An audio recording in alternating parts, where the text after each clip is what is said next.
What's up guys, I'm Dean and welcome back to my YouTube channel. A few months ago now, I ranked every single Edgar Wright film and I had a lot of fun doing that. Going through his entire filmography was an interesting exercise for me. So I thought I'd do it with another director, and very recently I just finished all of Taika Waititi's filmography. So I'm going to rank all 7 of Taika Waititi's films and give them a star rating out of 5. And as a little bonus, I'm going to take his average score across all his films and compare that to the average score across all of Edgar Wright's films, and then I'll compare them as directors, and then for this series going forward, whenever I do a new director, I'll add them to the leaderboard of my favourite directors. If you're wondering, last time Edgar Wright got an average score of 4.5 stars out of 5 across all his movies, which is pretty mental, and I think Taika might struggle to match that. 명예?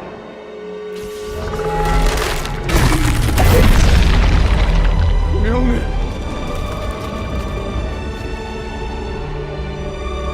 You're back.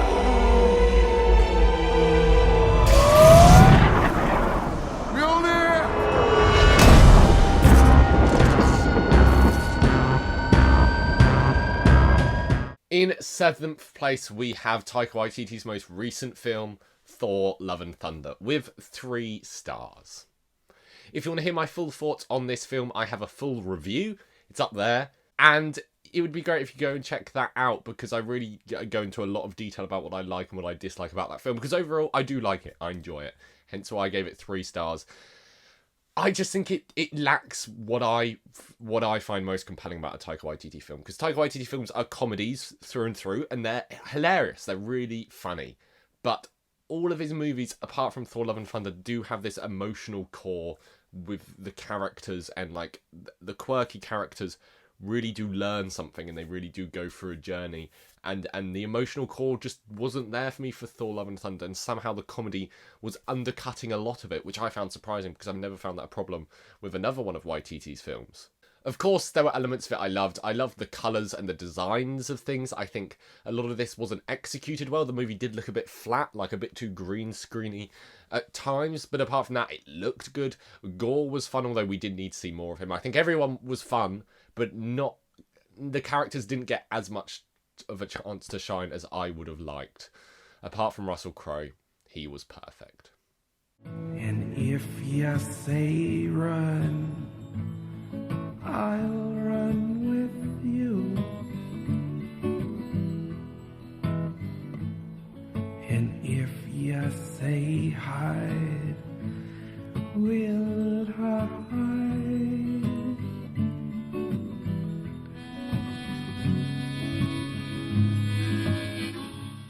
In 6th place with 3.5 stars, we have Taika Waititi's directorial debut, and that is Eagle vs. Shark. This film has a really interesting visual flair, and I think it's kind of got a visual flair unlike any other Waititi film. I think it's got a style that really has some substance to it, and it sticks to this style throughout. I think it has some really cool animated sequences, which I wasn't expecting, just kind of like opening credits and small bits, but it really did add an extra flavour to this film, which I loved. I think it's brilliantly funny. I think it's got some great comedy in there. I just wasn't fully sold on the characters and their journey throughout. It did have the emotional core I was talking about, but I don't think it was fully utilised, and I think Taika Waititi was still kind of finding his feet in that regard. I think the titular Shark was great. I really loved her as a character. I think they did really great stuff with her. She was really compelling, and she was really funny. The eagle, on the other hand, he was really funny, just I think they kind of took a misstep with his character and made him too unlikable, and I think his redemption at the end was a bit rushed, and I think that they could have spent more time focusing on that and building that up, because it did kind of come out of nowhere. For me, a lot of Taika Waititi's early films feel a bit too meandering, and this definitely falls into that category. Kia ora, my name is Boy, and welcome to my interesting world. My favourite person is Michael Jackson. He is the best singer and dancer in the world. Wanna see some Michael Jackson dance moves? My favourite subjects are art, social studies, and Michael Jackson. I have a 6-year-old brother called Rocky. He's got powers. Sorry. In 5th place, we have Taika Waititi's second film, and that is Boy. This film has perhaps like the strongest heart to it of any Taika Waititi film. I think it's got a really, it's just really it's a really strong story, and I think the heart behind it is so well realised, and I think there is so much depth to the characters here. While still being dumb and silly, the depth really, really works here. I think this is Taika Waititi's best performance as an actor out of all his movies. Here he plays the boy's dad, and I think he does a great job at that.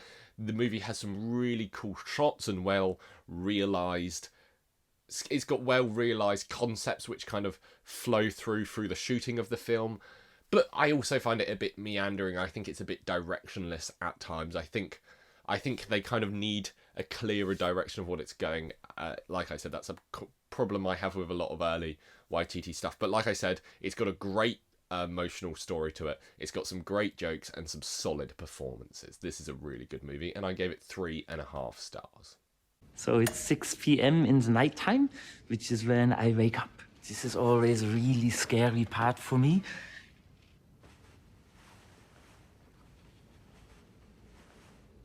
Yes! Nighttime. So now I'm going to wake up my flatmates.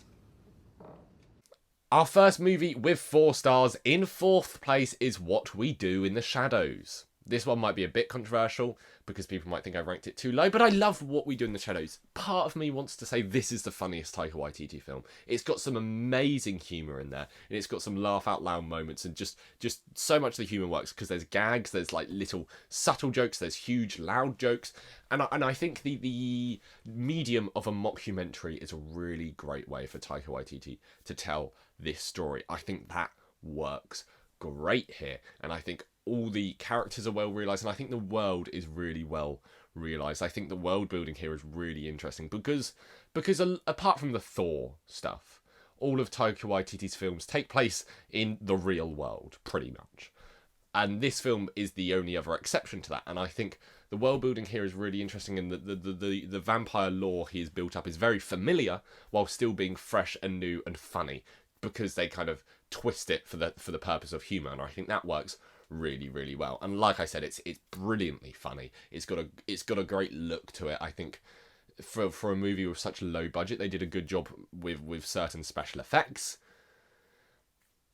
But this film does just kind of feel like an hour and a half long sketch. It just feels like an hour and a half long comedy sketch for me because I don't really care about any of the characters, and like that works. That's fine. The film is good. I really like this film. But if it was to be better, I'd want to care about these characters, and I'd want more, to say it again, the phrase of the video, more of an emotional core to this film. Because I think that's what We Do in the Shadows is kind of missing.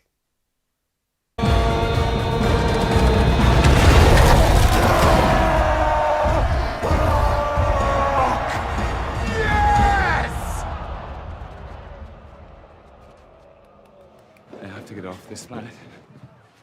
Hey, where are you going?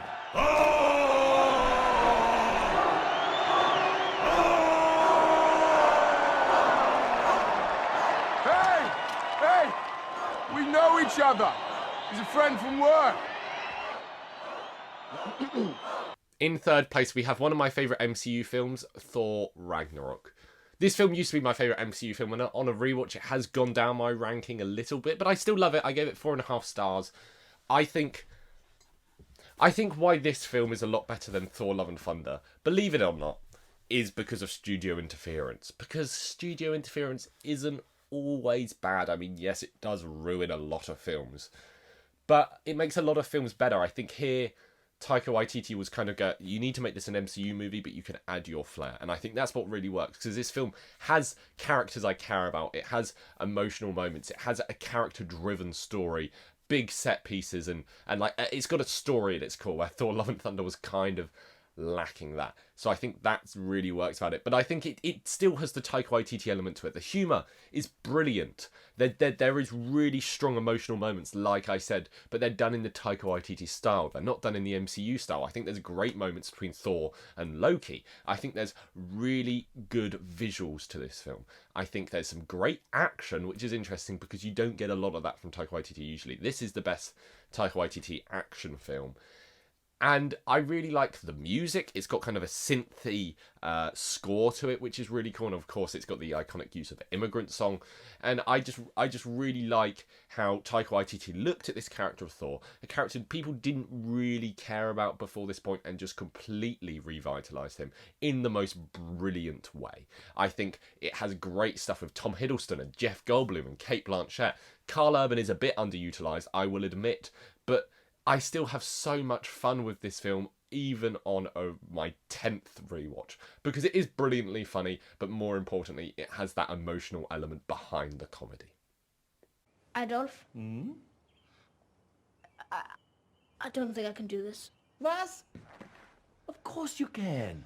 Sure, you're a little bit scrawny and a bit unpopular, and you can't tie your shoelaces even though you're 10 years old, but you're still the bestest, most loyal little Nazi I've ever met. Not to mention the fact you're really good looking. So you're gonna get out there and you're gonna have a great time, okay? In second place, with also 4.5 stars, we have Jojo Rabbit. This film is genius. It presents this world of horrible people and like obviously a truly horrific time in history. And it makes it fun, and it makes it breezy, and it makes it funny, but it doesn't make light of the situation at all, and it doesn't make jokes about the situation at all, really. Obviously it makes jokes about the situation, but it's not laughing at any group of people, apart from the Nazis, really. And I think that is a really great way to approach this kind of thing, because when you hear the concept of the film, you're a bit like, oh, but Taika Waititi pulled it off. And if it was just a straight comedy, and it was just joke, haha, Nazis think Jews are demons, then it wouldn't be that funny. Well, it would be funny, but I don't think it would work as a story. What works here is how much humanity they give to the characters, and how the boy, played by Roman Griffith Davis, I can't remember the character's name, has this journey throughout the film where he starts off like idolizing Hitler, having him as an imaginary friend, and then he meets a Jew, and I think the growth that these two characters go through together, and seeing the true pain that this Jewish girl has, and seeing his own spoilers for Jojo Rabbit, seeing his own mum die. I think this film really does the emotional element brilliantly. I think this is a really touching film while still being brilliantly funny, and I think it does such a great job of just kind of just showing you how dumb the Nazis were, and not in that way. This is obviously a tricky thing to talk about. What I'm trying to say is just how, like, I'm not sure what I'm trying to say here, but just moments like when Stephen Merchant comes into the house and they say Heil Hitler like 40 times or something. That's really funny, and the scene is kind of going, haha, look how dumb these Nazis are. Like, you don't need to take this all so seriously. And obviously there's elements of it we do need to take seriously, and the film itself does take seriously. But the way it balances this comedy with what Nazis believed and what they were teaching kids and how they made comedy out of that, I think is really intelligent. Sorry if I misspoke there at all. I don't have a script, so this is just coming off the dome, and I might have worded something wrong, but I think that's fine. There they are! Freeze!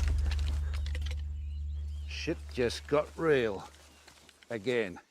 Now drop your weapons! We're not holding any weapons. Drop them! Let's see what they got, Ricky.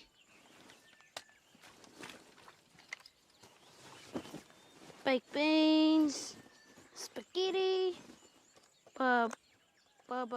Oh, bubble ganoush. What? Bubble ganoush. What? Binoculars.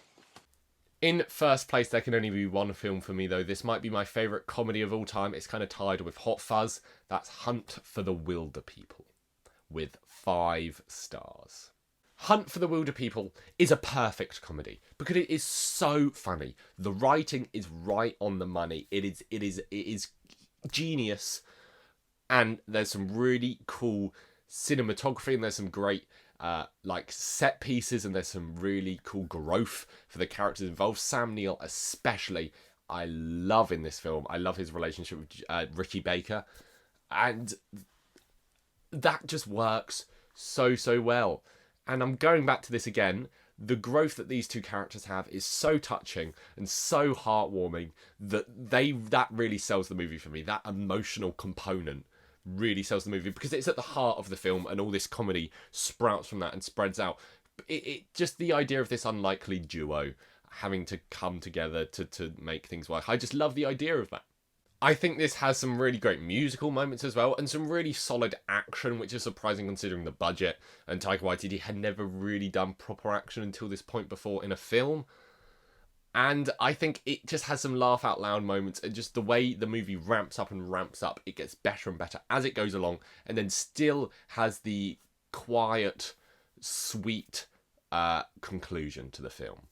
I'm not talking about the big action finale, I'm talking about the epilogue, I should have said. So, that's all of Taika Waititi's films ranked, but how does that rack up to Edgar Wright? Well, as I said earlier on, Edgar Wright got an average score of 4.5, while Taika Waititi got an average score of 4. It was just 4. So at the moment, he's in second place out of all the directors I've ranked. But let me know what directors you think I should rank next. And I might get round to watching their entire filmography, unless it's like a dozen films. How much time do you think I have? Seriously. Anyway, just comment the directors you want me to rank next down below. Please like this video and please subscribe to this channel. That would mean a lot. I'll see you on the next one. Bye.